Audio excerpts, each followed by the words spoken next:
Long ago, during the Satya Yuga, King Manu, a righteous and truthful ruler, governed the earth. One day, while King Manu was performing a yajna on the banks of the Saraswati river, something happened that changed his life forever.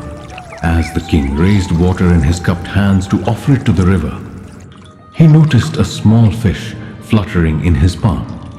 The fish spoke a sentence that left the king astonished. "O king, save me. The bigger fish will eat me." Now imagine a fish talking. Was this an ordinary event? The king felt something was unusual, but his compassion drove him to protect the fish. He placed it in his kamandalu.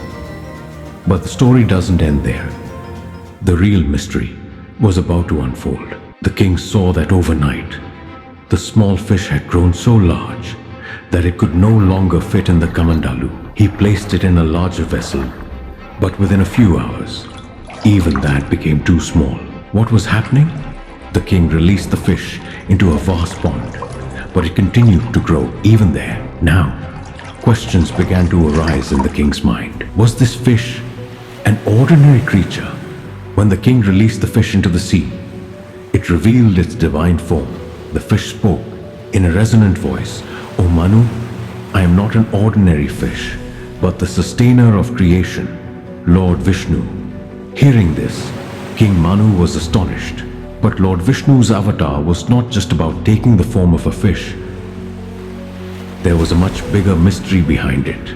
Lord Vishnu informed King Manu that a great deluge was about to befall the creation. This deluge will be so devastating that the entire earth will be submerged in water. Every living being, every creature will be destroyed. But you have an important task to perform for the protection of Dharma, truth, and the Vedas. Hearing this, King Manu was alarmed, but Lord Vishnu gave him courage. "Build a vast ship," Lord Vishnu said. "In that ship, place pairs of all the creatures of the world, sacred herbs, seeds of grain, and the Saptarishis. When the deluge comes, I myself will protect your ship. But remember, during this time, you will face many difficulties and mysterious events." King Manu now understood that this was no ordinary event. He followed Lord Vishnu's command and immediately began the task of building the ship. Meanwhile, another terrifying event was unfolding. The demon Hayagriva, who was an enemy of the Vedas and knowledge, had devised a deadly plan. He had decided to steal the Vedas and destroy them. He knew that if the Vedas were destroyed, the path of Dharma and truth would also be lost. Hayagriva attacked the gods and sages and stole the Vedas. Darkness fell upon the entire creation, but Hayagriva did not know that Lord Vishnu had already planned to defeat him. Soon, the time came as foretold by Lord Vishnu. Dark clouds covered the sky, thunder roared, and a great flood began to engulf the world. Rivers, mountains, forests, everything was submerged. All life began to perish. King Manu placed the Saptarishis and pairs of all creatures in his vast ship. As the flood waters began to engulf his ship, King Manu remembered Lord Vishnu. Then a wondrous sight appeared. From within the sea, a gigantic shining fish emerged. This fish was so large that its head touched the sky and its tail reached the depths of the sea. This was Lord Vishnu's Matsya Avatar. He securely tied the ship to his back and said, "Do not fear, O Manu. I will safely take you and the Vedas." But the journey through the deluge was not easy. In the middle of the sea, Hayagriva tried to attack King Manu's ship.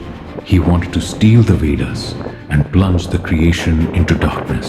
At that moment, Lord Vishnu revealed his divine radiance. The Matsya Avatar struck Hayagriva with his massive tail, defeating him. After Hayagriva's death, Lord Vishnu retrieved the Vedas and handed them back to the Saptarishis.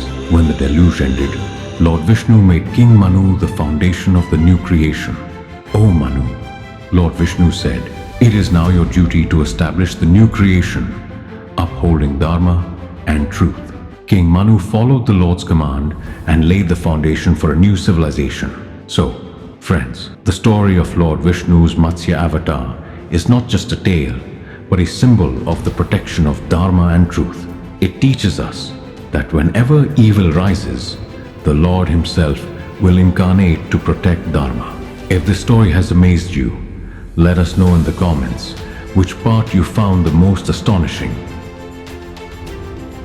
Like the video and share it with your friends so that this wonderful story reaches everyone. Thank you.